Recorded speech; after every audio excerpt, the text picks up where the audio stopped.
자, 반갑습니다. 포스코 퓨처엠 주주 여러분들, 추세입니다. 자, 오늘도 정부 정책에 대한 2차전지에 대한 좋은 뉴스들이 좀 많이 나오고 있습니다. 지금 보시면은 2차전지 총력 지원이라는 이런 뉴스들이 나왔어요. 2090년까지 2,800억을 투입하겠다. 아무래도 지금 정부 정책에 의해서 투자를 하는 이런 섹터들은 갈 수밖에 없습니다. 이게 바로 정책 테마주잖아요, 여러분들. 테마주이기 때문에 이렇게 좀 가게 되면 2차전지는 당연히 갈 수밖에 없고, 시장 점유율 자체도 19%에서 25%를 목표로 하고 있기 때문에 이렇게 차세대 배터리 개발, R&D에 대한 투자를 정부가 해줌으로써 2차전지 섹터 같은 경우에는 당연히 같이 올라갈 수밖에 없는 이런 흐름들이 좀 나올 거라고 생각을 하니까 2차전지 지금 포스코 퓨처엠도 잘 보시기 바라고, 아무래도 지금 이런 이슈들이 계속 나온다면 당연히 상승할 수 있는 흐름들은 이미 기정사실화 됐다, 이렇게 좀 해석할 수가 있겠습니다.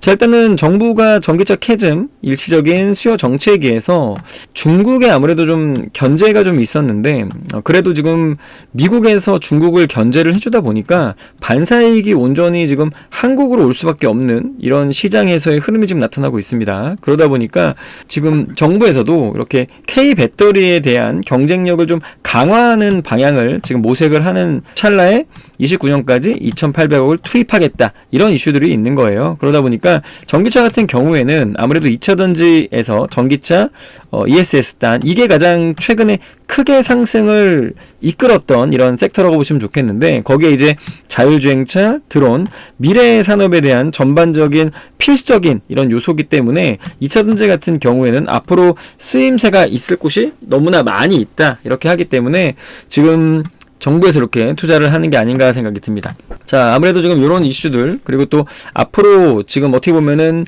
전고체 배터리라든지, 그리고 리튬 금속, 리튬 황산, 뭐 이런 식으로 또 차세대 물질들도 또 저렴하게 만들 수 있는 것들이 좀 있기 때문에 이런 부분에서 포스코 퓨처엠이 또 가져갈 수 있는 이런 미래 먹거리들이 좀 많다고 생각을 합니다. 그러니까 그런 부분에서도 우리 포스코 퓨처엠 좀 기대해 볼 만하지 않겠나 생각이 들기 때문에 이런 부분에서 좀 한번 기대를 해보자, 이렇게 말씀드리겠습니다. 자, LFP 이슈가 있고, 그리고 리튬 망간 리치, LMR, 이렇게 또 이런 식으로 지금 차세대 배터리들에 대한 이렇게 생태계가 좀 많이 만들어지고 있는데, 이런 부분에서도 제가 볼 때는 포스코 퓨처엠은 상당한 기술을 갖고 있지만 어떻게 보면은 종류가 좀 많기 때문에 고급 프리미엄 전기차부터 보급형 전기차까지 들어갈 수 있는 이런 배터리들의 라인업이 굉장히 많은 기업이기 때문에 이런 부분에서도 굉장히 좀 호재로 작용할 수 있는 기업이다라고 생각을 하고, 이런 부분에서도 지금 역시나 포스코 퓨처엠은 오늘도 자리가 좀 좋게끔 흘러가고 있고, 지금 오늘 같은 경우에도 고점에서 이렇게 놀고 있는 흐름이 저는 굉장히 좋다고 보거든요. 그래서 최근에도 보면은 사실 이렇게 올라왔던 이런 구간에서 우리가 지금 봐야 될 것들이 사실은 탄산 리튬 가격이었습니다. 이제 아무래도 리튬 가격 반등에 힘입어서 업황이 좀 기대가 되니까 2차전지 같은 경우에는 재고자산 재평가, 재고에 대한 재평가에 대한 이슈가 좀 있다 보니까 이런 구간에서 주가가 다시 한번 끌어올리는 이런 흐름들이 좀 나왔고, 또 하나는 지금 중국에서 리튬 가격에 대한 가격의 공급 개혁에 대한 부분으로 광산을 폐쇄를 하거나 허가를 좀 취소하는 이런 흐름들이 나오다 보니까 아무래도 지금 수급이 조금 적다 보니까 수요가 더 많죠, 여러분들. 그래서 결국에는 가격이 상승했다, 이렇게 보시면 좋고, 지금 아무래도 탄산 리튬 가격 자체가 아무래도 ESS 단에 이렇게 에너지 저장 장치 단에 수요가 굉장히 많이 폭발적으로 일어나고 있기 때문에 지금 탈중국 공급망을 이렇게 구축해온 국내 기업들이 아무래도 전반적으로 수혜를 입을 수밖에 없고, 에너지 저장장치 같은 경우에는 이번에도 최근에 뉴스를 보게 되면 지금 엔비디아가 사실은 이 거품론에 굉장히 휩싸였습니다. 근데 중요한 건 뭐냐면 AI 거품론 일축하면서 지금 실적을 데이터 센터로 내버렸습니다. 그러다 보니까 이 데이터 센터에 대한 부분이, 자 보시면은 지금 데이터 센터에 대한 부분이 전년 동기 대비해서 66% 늘어났고요. 512억 달러를 기록을 했습니다. 그러다 보니까 이 데이터 센터에 대한 부분이 진짜 실적이 나는구나라고 하는 거를 어떻게 해요, 여러분들? 숫자로 찍어준 거예요. 그러니까 숫자로 찍어주니까 당연히 여기서는 더 앞으로 갈 수 있는 모멘텀들이 분명히 있는데, 여기서 이제 또 엔비디아가 숫자로 찍어줬는데 여기서 한 번 더해서 구글이 또 AI 거품론을 딛고 새로운 이런 그런 제품들을 업그레이드 하면서 다시 한번 AI 거품론을 좀 걷어내는 이런 또 흐름들이 나왔습니다. 그렇다면은 지금 AI 거품론이 걷어지게 되면은 가장 먼저 이렇게 업황들이 좋아질 것들이 뭐냐면 바로 엔비디아가 쏘아올린 2차 전지주라 그랬는데, 숫자가 찍히는 구간에서 올라갔는데 그게 바로 ESS단의 AI 인플라의 핵심으로 지금 부상을 했기 때문에 그렇거든요. 아무래도 AI 반도체 이렇게 데이터 센터 같은 경우에는 ESS 에너지 저장장치가 함께 가야 된다고 지금 보는데, 이게 이제 엔비디아가 이렇게 말을 하다 보니까 ESS는 무조건 같이 가야 된다. 안정적인 에너지 공급원이기 때문에 그렇다고 말을 하니까 이런 부분을 우리가 또 같이 봐야 된다는 걸 여러분들이 알고 계실 겁니다. 그러다 보니까 지금 이런 내용들이 전부 다 이어지는 거고, 또 하나는 ESS가 26년에도 2차 전지 업황이 또 반등을 할 것이고요. ESS단의 AI 투자는 계속해서 확대가 되는 흐름이 나올 거라는 게 가장 요지인 거죠. 결론적으로는 숫자가 찍히고 돈을 벌고 있고, 그리고 이 돈을 버는 사업을 그만둘 거야? 아니라는 거죠. 그러다 보니까 ESS단에 이렇게 수요가 폭발적으로 일어나는 거는 뭐 어떻게 당연히 계속해서 이어갈 수밖에 없는 내용들이고, 이런 부분에서도 이제 투자를 아끼지 않는 이렇게 빅테크 기업들이 있다 보니까 더 많이 갈 건데, 여기서 이제 중요한 게 뭐냐면 이제 하나 볼 건 뭐예요, 여러분들? 바로 금리겠죠, 금리. 금리 부분이 10월 10일 날 이제 이번 달에 금리 인하에 대한 부분이 있기 때문에 이 금리 인하에 대한 부분을 좀 잘 봐야 됩니다. 왜냐면 빅테크 같은 경우에는 금리를 인상을 해버리면 아무래도 이 투자라는 거에 대한 위축이 좀 많이 들 거예요. 그러니까 투자 위축이 되면은 아무래도 이게 바로 실적으로 또 영향을 또 받을 수가 있고 어닝 쇼크가 또 날 수가 있죠. 그러니까 이런 것들이 전부 다 이어지다 보니까 이번에 금리 인하에 대한 부분 아니면 금리 동결에 대한 부분도 좀 시장에서 많이 큰 방향성으로 좀 잡을 수가 있으니까 빅테크들이 아무래도 많고 반도체 기업들이 많은 국내 장에는 더더욱 지금 금리 인하에 대한 부분이 목말라 있기 때문에 이 금리 인하에 대한 부분을 좀 유심히 확실히 좀 잘 지켜봐야 된다는 말씀을 드리겠고, 그리고 이번에 또 이제 리튬 가격에 대한 부분인데, 역시나 지금 탄산 리튬 가격에 대한 부분이 저번에 여러분께 말씀드렸지만 지금 저점에 대한 이 이슈를 지금 다 돌파를 해버리고 다시 한번 지금 저점을 만들고 또 한번 눌림목 자리 한 번 더 올리는 지금 새로운 신고가 자리, 그리고 전 고가 라인을 정확히 지지를 하는 지금 여기 2차 지지 라인. 그러다 보니까 위로 방향성은 어떻게 돼 있어요, 여러분들? 우상향으로 잡아줄 수밖에 없죠, 지금 구간에서는. 그래서 현재 방향성은 우상향으로 지금 굳혀졌다고 지금 봐도 과언이 아니고, 지금 자리에서는 전 고점에 대한 이탈만 여기만 없다면 지금 자리는 추세대로 그대로 이어갈 수 있다, 이렇게 좀 해석할 수가 있으니까 이런 흐름도 좀 더 기대하면서, 탄산 리튬 가격 같은 경우에는 재고 자산 재평가라는 이슈가 있기 때문에 이런 부분을 함께 한번 가져가 보자고 여러분께 말씀을 드렸으니까 그런 부분도 탄산 리튬 가격을 한번 참고해 보자 말씀드리겠습니다. 자, 그래서 이런 가격들을 다 보더라도 너무나 지금 좋은 흐름들, 그리고 오늘 뉴스도 역시나 정부 정책에 힘입어서 올라갈 수밖에 없는 이런 투자들 아낌없는 거 나오기 때문에 지금 자리에서 제가 볼 때는 큰 부담 없이 좀 볼 수 있겠는데, 오늘 같은 경우에 잠깐 흐름만 좀 지켜보게 되면 외국인이 연속으로 좀 매도세가 있었고 그 물량을 그대로 기관이 그대로 받아서 올리는 흐름이 좀 나왔는데, 연기금이 오늘 조금 들어왔습니다. 연기금이 최근에도 좀 많이 들어오는 흐름들이 보였고, 2차전지 같은 경우에도 연기금이 지금 매수한다는 이런 뉴스들이 좀 많이 나오고 있다 보니까 아무래도 지금 추세가 한 번에 꺾이진 않을 것 같다는 생각이 들어요. 근데 오늘 같은 경우에는 기관이랑 외국인이 쌍끌이 매도를 하는 이런 흐름들이 좀 잠깐 나왔는데, 그래도 지금 기관 같은 경우에도 매수했던 수량이 많기 때문에 조금은 그래도 기다려볼만 하다 말씀드리겠고, 이제 차트를 함께 보게 되면 여러분들이 지금 보실 때 가장 최근에 많이 올라왔던 구간들 여기랑 여기잖아요.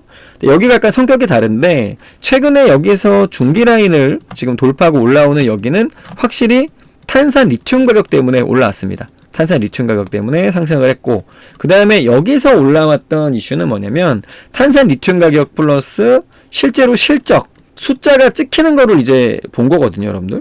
숫자가 실제로 찍히는 걸 이제 보다 보니까 여기에서 숫자가 찍히는 게 주가를 최근에 가장 많이 끌어올린 구간이다. 근데 자 보세요, 여러분들. 그런 구간에서도 주가가 이제 올라갔잖아요. 근데 지금 최근에 또 금리 이슈나 AI 버블론 이런 것 때문에 주가가 지금 좀 내려갔단 말이에요. 그래도 다시 한번 정부 정책 수혜주 그리고 탄산 리튬 가격의 상승으로 주가가 지금 올라가고 있는데, 자 보시면은 자 기준봉이 생겼단 말이에요 여러분들. 거래량이 많은 거는 뭐예요 여러분들? 돈이 들어온 거잖아요. 그리고 기준봉이 생겼다는 거는 추세를 돌릴 수 있는 힘이 들어온 건데, 여기서 만약에 주가가 지금 뭐 이슈가 없이 만약에 빠진다고 하면은 여기서 어떤 흐름을 보여야 되냐면 음봉이 나오면서 이렇게 내려가야 돼요. 그쵸? 근데 중요한 거는 이 음봉으로 내려온 게 아니고 양봉 도지를 말아서 지금 올렸거든요. 보시면 양봉 도지. 도지형은 왜 나오냐면 이게 힘의 균형이에요. 힘의 균형. 그러니까 여기서 위로 올라갈 건지 떨어질 건지에 대한 요 싸움이거든요. 싸움이 일어난 건데, 요 싸움이 일어나는 거는 위로 올라갈 건지 아래로 내려갈 건지에 대한 거를 서로 싸우는 건데, 도지로 끝났다는 건 뭐예요? 힘이 이제 비긴 거죠. 비긴 것이다. 그러면 여기서 우리가 봐야 될 건 뭐냐면, 요 도지를 만들었던, 요 힘을 만들었던 이 거래량이 얼마큼 터지는지를 봐야 되는데 안 터졌습니다. 두 번도 안 터졌어요. 심지어는 양봉 도지를 두 번 만들면서도 거래량이 안 터졌어요. 그렇다면 아직 물량을 쥐고 있는 건데, 오늘 거래량이 터지면서 중요한 게 뭐예요? 양봉 도지를 또 만들었어요. 그렇다면 위로 있는 매물대를 소화하려고 가고 있다고 해석을 하고 있는 거죠.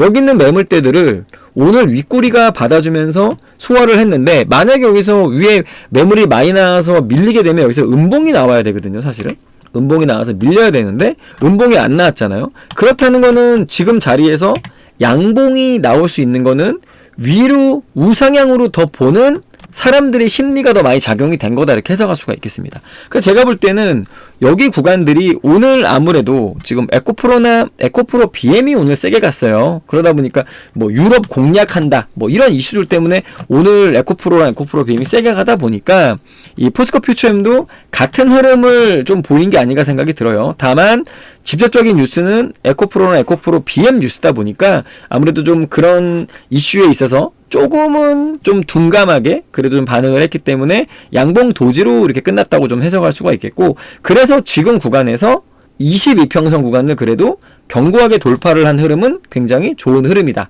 라고 해석할 수가 있겠습니다. 보시면은 만약에 여기 이런 21이평선 그리고 여기 22평선을 넘어가서 끝나는 요 도지형 캔들을 만들려면 20일간의 매수를 한 사람들이 전부 다 수익이 난 구간이거든요. 그러니까 20일 이평선 구간보다 주가가 밑에 있다는 거는 20일간의 사람들이 산 사람들이 다 손실 중이라는 뜻이에요, 여러분들. 근데 22평선 구간보다 위에 있다는 거는 지금 20일간에 산 사람이 모두가 다 수익이라는 뜻이거든요. 그럼 여러분들이 생각할 때 20일간의 중가평균으로 산 사람들이 지금 수익구간이면 여기서 매도를 할까요? 아니면 홀딩을 하고 있을까요, 여러분들? 여러분은 어떻게 할 것 같아요, 그래서? 굳이 지금 수익 중이고 매수해가지고 수익 중인데 굳이 매도를 할까요? 아니면 홀딩을 할까요, 그래서? 뭔지 아시겠죠, 여러분들? 어떤 맥락인지. 당연히 그냥 홀딩 하겠죠. 지금 20일간의 종가평균 산 사람들은 모두 다 수익일 거니까 여기서 매도하는 바보들은 없을 거 아니에요, 여러분들? 그러니까 이런 구간에선 당연히 지금 수익 구간이니까 편하게 보유를 하고 있겠다라고 생각할 수가 있고요. 주봉으로 보더라도 제가 저번에도 한번 말씀드렸지만 12평 구간 여기 지지라인을 형성했기 때문에 위로 물론 122평선 구간에 중기라인이 지금 포진되어 있고 여기 매물을 부닥쳐서 내려왔던 라인들이 있으니까 한 번 더 내려올 수는 있겠다라고 말씀을 드렸는데 아직까지는 닿지 않았죠. 그렇지만 12평 구간의 지지라인이 좀 돈독하다 보니까 여기서는 위로 더 말아 올릴 수 있는 흐름들이 좀 나올 수가 있겠다 생각을 했고, 지금 구간이 정확히 제가 예상한 대로 움직이고 있는 자리입니다. 그리고 20일간의 종가평균에 매수한 사람들은 다 수익이기 때문에 절대로 매도할 이유가 없죠, 여러분들. 아시겠죠? 그러니까 이런 구간에서 앞으로의 정책에 대한 뉴스, 뭐 정부 정책, 탄산 리튬 가격 상승, 그 다음에 여기서 뭐 엔비디아 숫자 찍어주는 거 플러스 26년도에 2차전지 흐름, 반등 이런 거 뚜렷하다. 다 뉴스가 다 좋은 거기 때문에 지금 구간에서 전고점 라인도 19%밖에 차이가 안 난단 말이에요. 여기서 매도를 할 이유는 전혀 없다, 여러분들. 뭔지 아시겠죠? 그러니까 편하게 좀 보유를 해주시고 이 상태로 이제 쭉쭉 올라가면 전고점 부분에 26만원 구간도 여기가 좀 두꺼운 매물대인데 26만원의 두꺼운 매물도 한 번은 갈 수 있겠다, 이렇게 좀 말씀을 드리겠습니다, 여러분들. 아시겠죠? 자, 그래서 이런 내용들 한번 같이 가져가 보실 포스코 퓨처엠 주주 여러분들은 지금 영상 보시는 이 유튜브 채널 퓨처엠 시그널을 하는 여기 구독과 좋아요를 한 번씩만 여러분들 꼭 부탁드리겠습니다, 여러분들. 이렇게 한번 해주시고 나중에 요 영상 계속해서 보시고 가격 전략들 말씀드릴 거니까 구독, 좋아요 한 번씩만 꼭 부탁드린다는 말씀을 마지막으로 드리고 여기까지 하겠습니다. 감사합니다, 여러분들. 추세였습니다.